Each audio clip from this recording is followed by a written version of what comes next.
Hello guys! Kanina nagpunta tayo ng garage sale. Nag-garage sale kami kanina. So ngayon, ipapakita ko sa inyo kung ano yung mga nakuha natin. Naka-jackpot tayo ngayon.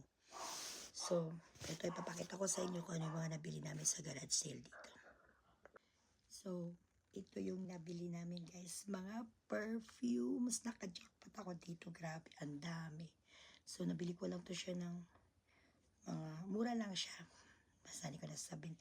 Nakaka-jackpot talaga ako dito. Alam ko magkano yung isa nito. Yung mga perfumes na to, katulad nito. Oh, yung ganyang tatak. Oh, diba?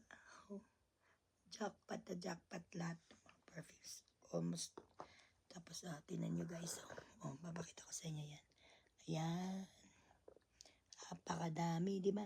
Ayan. Jackpot ako ngayon sa garage na to, diba? So, meron pa ako nabili. Yung mga napakadami perfumes na to. Tapos plus meron pa akong mga bags. Ayan. Nabili ko lang dito ng mura. Bags. Bago pa to siya. Ito. Ayan. Nabili ko ng bag. May bag pa tayo nabili. Ayan. Guys. Plus meron pa akong pantalon na ganito. Nabili ko din siya ng mura. So, pag naka-jackpot talaga, ayos.